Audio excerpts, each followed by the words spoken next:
short message talking about the heavy machinery being ran overnight in Idlewild that never ever happened, not in 35 years that I know, not in 80 years that my family's been here, but because I know what has been around here, like kind of like how the dirt roads were here in the 60s, it hasn't been in fucking 1 million years that we had machinery out there doing what they're doing.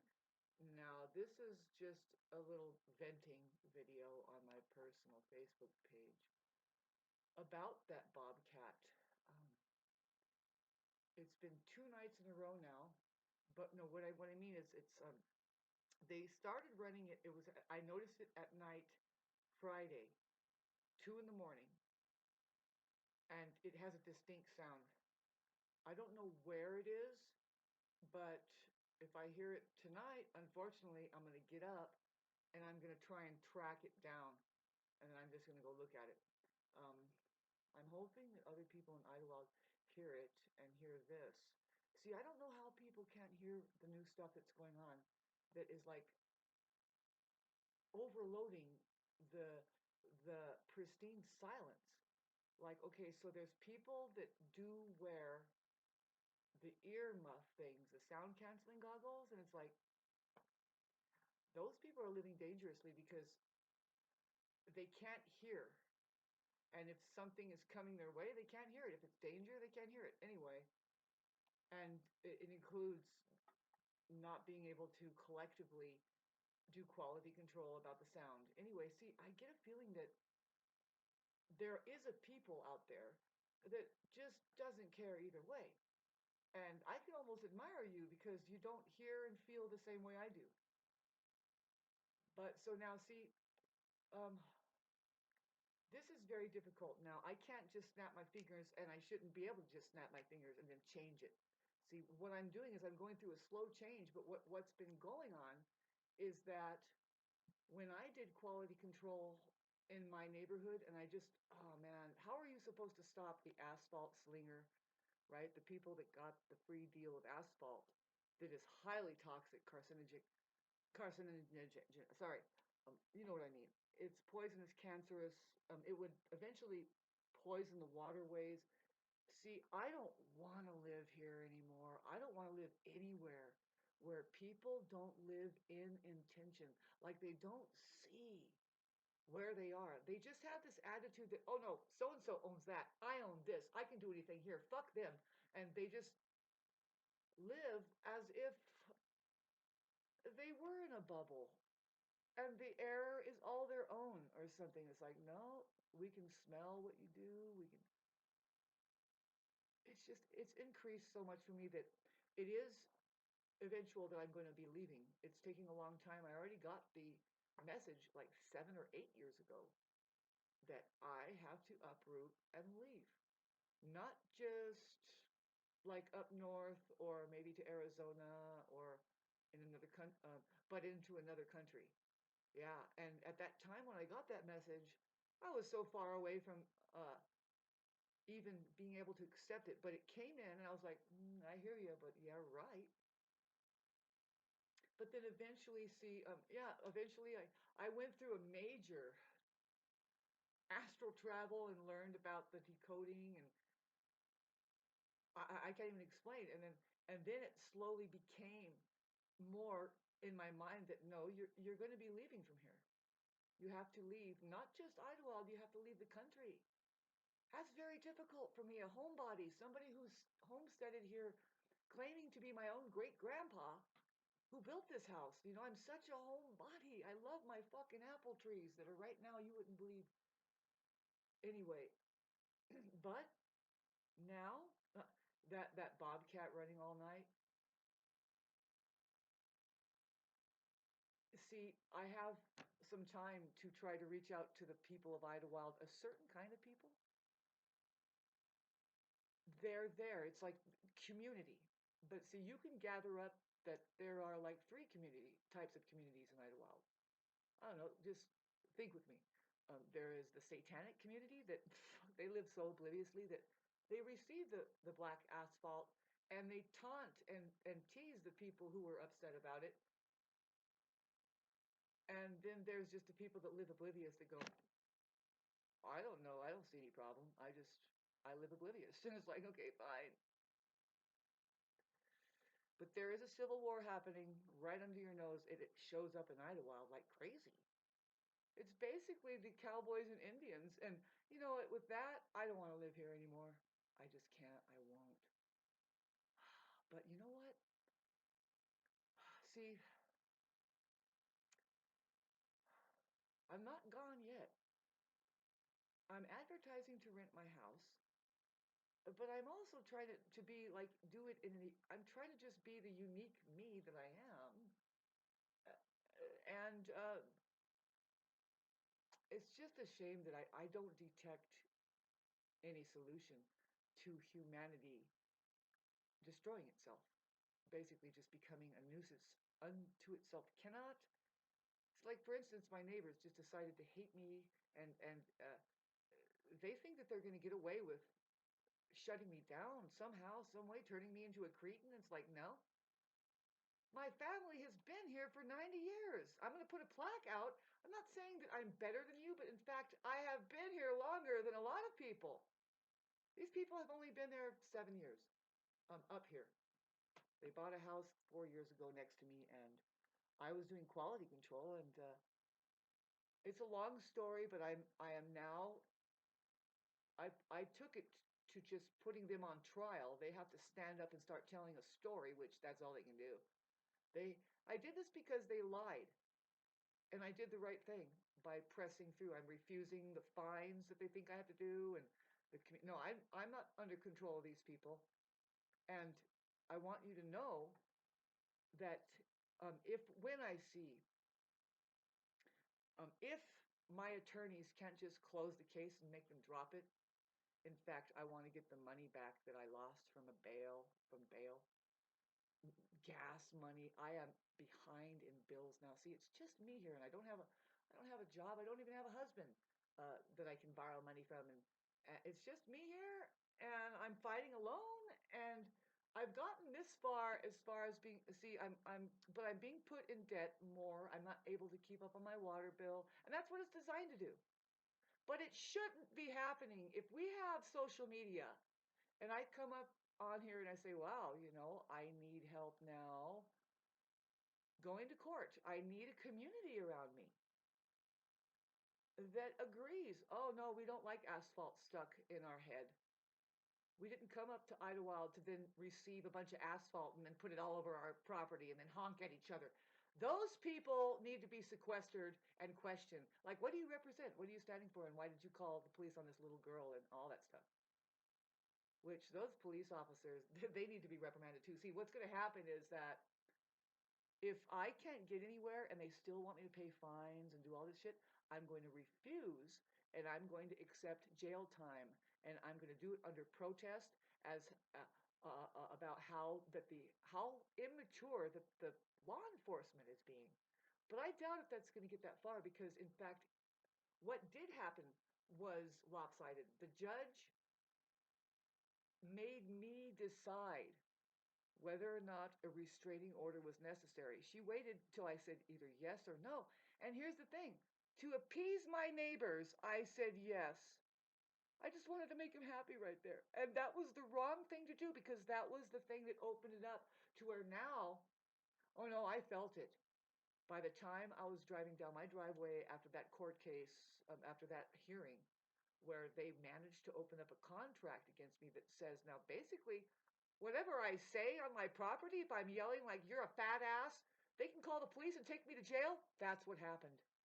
And I am standing up basically for us all that you can say anything you want on your property and not go to jail.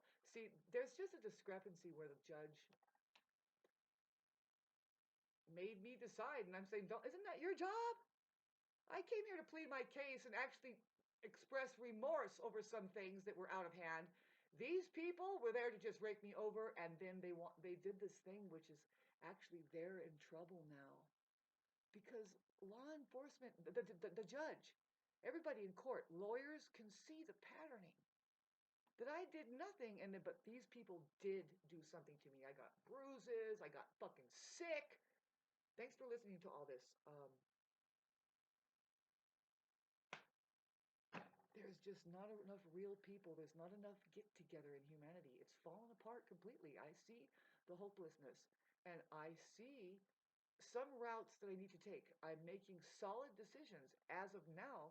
Um, Posting this on my Facebook page, letting you know what's happened. See, you know, I'm living in intention here, the same as what my grandmother and her great granddad did. The people that used to live here back in the day, they kept it clean.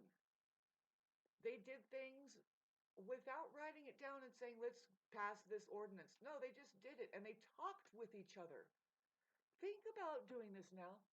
I don't care where you are, but think about turning off your TV set about Trump and all of the things that they're passing ordinance to do. See, they will. And I think I hear that bobcat. But I'm pretty sure, see, that the bobcat driver and these people, they're from a paradigm, they're making money, they're not really from here, right? They don't talk. I'm here to say that in fact they're paid to do that. It's like who else could do it, right? But these people that will work obliviously with under these instructions, they don't know it's actually a gear. See, it's like a narcissist who they test you. They'll test your boundaries. And if you don't say anything about it right away, they'll just keep breaking the boundaries. And then it's like a norm to have those boundary break all the time. And now you are basically in bad shape because you didn't set that boundary. And see, but that's what's happening now. It's happened after each announcement of the COVID-19. The first one was in 2020. And then after that, oh my God, I had to push back against people cutting. They just try to overstep boundaries and do and get into your life in such a way to see if they can or not. And when you're in trauma, such as living in fear about COVID-19 and being knocked around about that and just beat up, you tend to be just less apt to stand up for yourself. And that's what they've been doing. And I think it's been another announcement, or they try to get people, and people believe it. So I see these old ladies down the street sitting on their own property in the mountains with a mask on. Like you look over and you could see somebody gardening all alone. They're gardening, they're pulling their weeds with a mask on. Okay, you can be insane and do all you want like that, but we fucking laugh at you up here, right? Not even the courthouses are doing this, babes. People know it's like, nah. So I am stuck at the courthouse. I turned it around. See, right now, the neighbors are they're trying to see all of it. This is the way it works: is they want to label you as crazy, mentally unstable, just emotionally distraught, incoherent. And it's like, no, I passed tests, and now I'm going to trial, and I'm supposed to tell people in Idlewild this is happening. Especially about the asphalt spill, which hasn't came up yet. I'm just fighting these neighbors who, if you find out who they are and you know who they are, you can see why they brought their work home and then they just on me, and it's a mistake they made. I'm gonna hold them accountable, and that's what I'm doing. And if if it comes to be that I can see that somehow money makes it that they say that I'm wrong and they're right, which it's not true. I'm fighting back. It's like the beginning. You have to fight for your freedom of speech. You have to say, you have to bring back the old Indian um, teachings, which did you know that the courthouse, see, they find me not guilty each and every time. And I'm like, wait a minute, they're saying not guilty. And so I had to bust through. I had to bust through one attorney who says, who's, see, I was on the second floor. Now I'm going into higher courts of law. Now I'm on the third floor, which is I put these people on trial and make them explain. See, they want to see patterning. My story will never change because I'm not making my fucking story up. They made a story up about something I did, which I never did anything like that. And it's insulting to me. It's defamation of character. And I have to stick up for myself, you see, because I'm my own grandmother's granddaughter. And we just don't put up with people walking all over us. No, especially, oh, you want to go to the courthouse, huh? Well, come on. Judge not, lest ye shall be judged. See, they thought that that would just ruin me, and it didn't. I'm like, excuse me? And we're still going to talk. So if you're looking at this in Idlewild, well, I understand how broken down humanity is. I don't expect anybody to pipe up and say, yeah, I'll talk a little bit. See, now that we have social media, you can just make a little paper and say, these are the amount of people that got sick, mentally at least, emotionally distraught, from the asphalt slinging gig, which they got it for free. The code inspectors denied inspecting. They just went like this. We don't see anything, which is wrong. You go over their head. See, this has all yet to open up. And I can win like millions of dollars for Idlewild. We can have it all cleaned up, but will I? It's wearing on me now. It's like, okay, I can't pay my electric bill. My water bill keeps toppling over. My love life suffers because of this. I don't want anything to do it. I want to rent my house outright. I'm trying to keep my finances going. I'm having to borrow money from my fucking boyfriend to go to court, and it's just totally fucking stressing us out. I mean, we have our weirdness there where I'm always trying to just, come on, can you see me? Can you make it? No. So, but I did the right thing about raising my voice, and then I'm still doing the right thing by raising my voice. And so this is another video I'm trying to put on Facebook, man. And yeah, if I hear that bobcat overnight, um, I'm gonna go and find it. It's like, why don't these people sleep? It's in the middle of the night. Do you know that there's some people that have lived in this place? They live here just for the ambiance of they like the mountain ambiance. It's really quiet at night. It's really dark sky that you can see that starry skies. We keep the lights down because of that. What else? Oh, we didn't come here to even watch TV, I don't think, really. I mean, I remember when cable television came up in the 80s, and all I can think is, we don't watch TV up there. No, we escape all that, and we're here to heal ourselves. We don't. But it happened. I remember when air conditioning units started coming in, just in the 2000s here. Yeah, the year 2000, they started just, people want air conditioning. It's like, it's because of climate change, but really it's a people change. See, the Indians know if you come together and you put your heads together, you can make it rain with your brain. Thanks for listening to this. I'll try to post it on my Facebook page. I've been trying to post some videos on there and they're not going through, but no, I don't care. I am the type that I know it's like, I'm going to be getting off this planet. You should care about something like to never come back here again. Try not to reincarnate back into hell. Here, kids, just don't have kids.